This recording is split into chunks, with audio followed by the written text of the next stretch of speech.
Outlet पर होगा आपके सारे फिजिक्स के इंस्टीट्यूट मैथ्स और उसका सफाया। बस अपने फोन से क्वेश्चन की फोटो खींचो, क्रॉप करो और तुरंत वीडियो सोल्यूशन पाओ। डाउनलोड कीजिए डाउटनेट ऐप अभी या फिर व्हाट्सएप कीजिए अपने डाउट्स 8 400 400 400 पर। सो गाइस यहाँ पर हमें बोला है कि हम लोग वाटर को बॉयल कर रहे हैं अंडर प्रेशर ऑफ 1 एटमॉस्फेयर पे। हम लोग क्या कर रहे हैं, बॉयल कर रहे हैं वाटर को, ठीक है। और हमें बोला है हम लोग इलेक्ट्रिक करंट कितना दे रहे हैं, 0.51 atmosphere, sorry 0.50 ampere from A 12 volt supply से, ठीक है। और पास कर रहे हैं कितनी देर के लिए, 300 सेकेंड के लिए पास कर रहे हैं through a resistant in thermal contact with it, ठीक है ना। अब हम लोग देखते हैं कि 0.789 ग्राम ऑफ वाटर क्या हो रहा है, वेपोराइज्ड हो रहा है इसकी वजह से, ठीक है।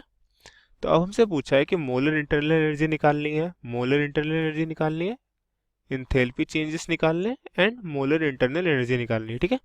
एट बॉइलिंग पॉइंट कितना दे दिया हमें, 373.15 केल्विन, ठीक है। तो चलो अब हमें क्या क्या दिया, हम लोग उस पर फोकस करते हैं। हमें दे दिया क्या, प्रेशर दिया है, हमारा पी कितना है, 1 एटमॉस्फेयर, ठीक है। हमें करंट दे दिया आई, आई हमें कितना दिया, 0.50 एम्पियर। और हमें क्या दे दिया है, वोल्ट कितना सप्लाई हुआ है वो हमें दे दिया है, वोल्ट सप्लाई हमारा कितना है, 12 वोल्ट, ठीक है। और कितने टाइम के लिए सप्लाई हुआ है, T is equal to 300 second. Now अब हमें बोला है कि नंबर ऑफ, देखो हमें कितना दिया, वेट ऑफ वाटर दे दिया, ठीक है। वेट ऑफ वाटर हमें पता है, तो हमें क्या पता है, W of H2O which is equal to 0.789 gram, ठीक है। अब हमें वेट ऑफ वाटर पता है, तो हम लोग क्या करेंगे, number of moles of water निकाल लेंगे, number of moles of water.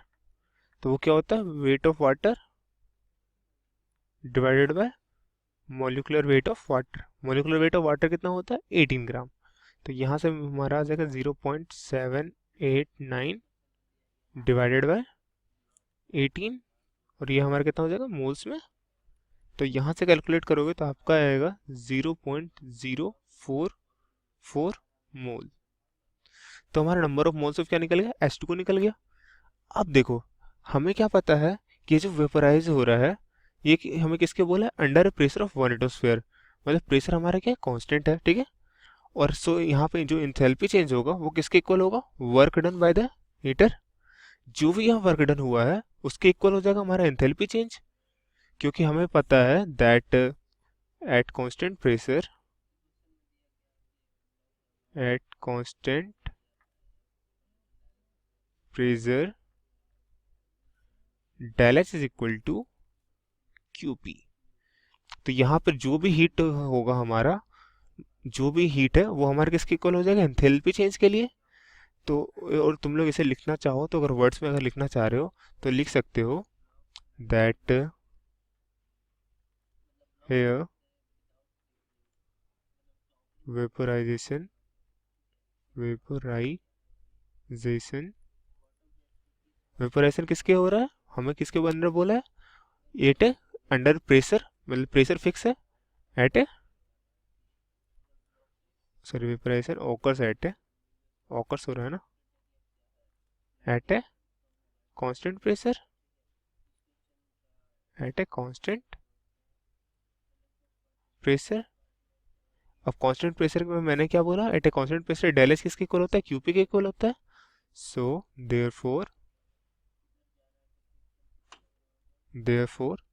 जो इंथैल्पी चेंज होगा, द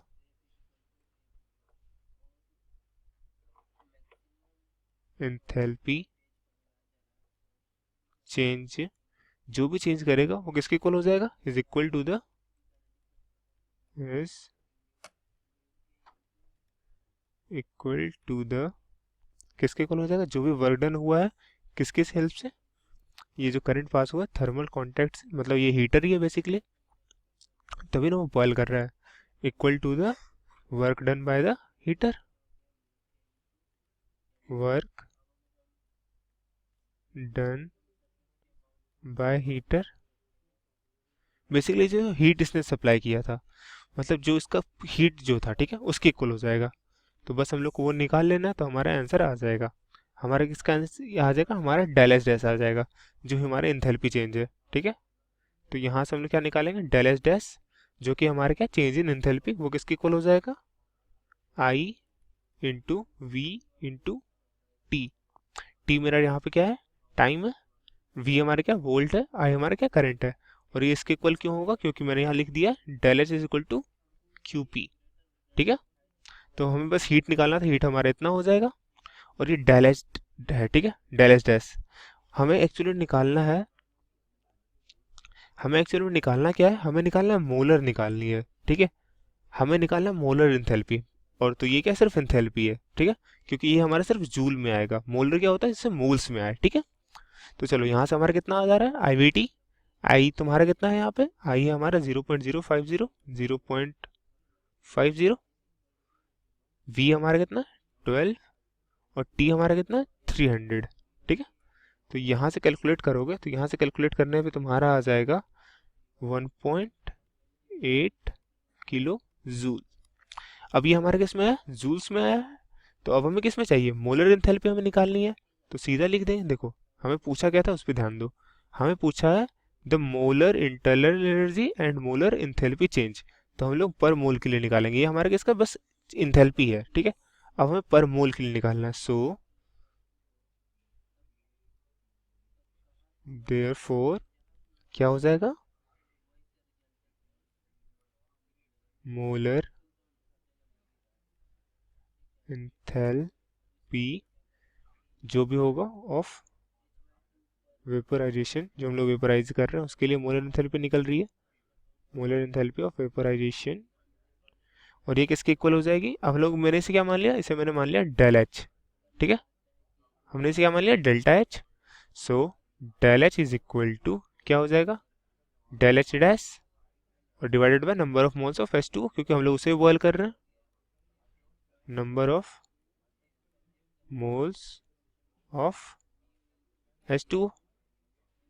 अब देखो मैंने N ऑफ H2O यहाँ पे निकाला, वो कितना आया था हमारा 0.44, सॉरी 0.044, तो डेल एच डैश हमारा कितना था 1.8 kilo joule, 1.8 kilo joule divided by 0.044, तो यहाँ से कैलकुलेट करोगे तो तुम्हारा आ जाएगा 40.6 किलो जूल पर मोल, ठीक है। तो ये मेरा क्या हो गया, डेल एच हो गया मेरा मोलर इंथैल्पी, ठीक है, मोलर इंथैल्पी हमारा निकल गया। बट हमें चाहिए क्या, अब मोलर इंथैल्पी निकल गया, बट हमें अब और क्या चाहिए, हमें चाहिए डेल यू चाहिए, यानी कि मोलर इंटरनल एनर्जी निकालनी है अब हमें, ठीक है। तो चलो हम लोग उस पर आते हैं। तो हमें क्या पता है, we know that del H is equal to del U plus P del V, क्योंकि कांस्टेंट प्रेशर है इसलिए मैंने डेल पी वी को क्या कर दिया, पी डेल वी कर दिया, ठीक है।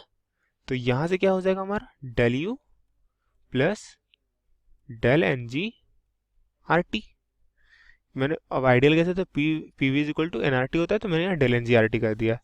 अब चलो इसको, अब देखो डेल एन जी हमारा क्या है, वाटर को बॉयल कर रहा है, तो वाटर क्या देगा, H2 गैस देगा, ठीक है, बॉयल होने के बाद, ठीक है।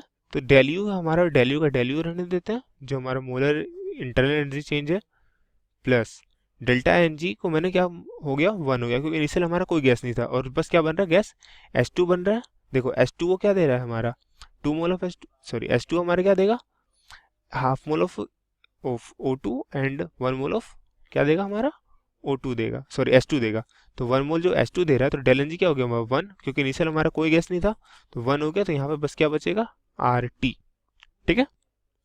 तो ये हमारा हो गया del H is equal to del U plus R T. अब हमें चाहिए क्या, हमें जो चाहिए हम वो निकालेंगे, तो हमें चाहिए क्या, हमें चाहिए डेल यू, तो यहाँ से हम लोग क्या करेंगे, del U is equal to del H minus R T, और ये तो मोल्स में है, ठीक है।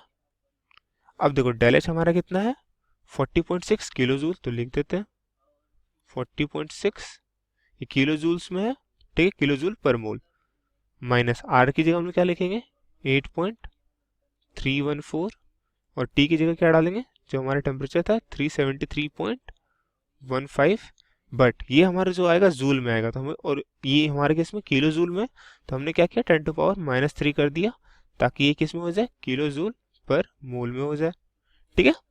तो चलो यहाँ से यहाँ से तुम कैसे कैलकुलेट करोगे, तो यहाँ से तुम्हारा आ जाएगा 37.5 किलो जूल पर मोल। तो तुम्हारा यहाँ पे हमने क्या देखा कि हमें change in molar internal energy कितना हो गया इसलिए change in molar internal energy ये किसके इक्वल हो गया 37.5 किलो जूल पर मोल। ये हमारा क्या हो गया आंसर। और हमारा दूसरा आंसर कौन सा है ये वाला। So hope you guys understand it, like it.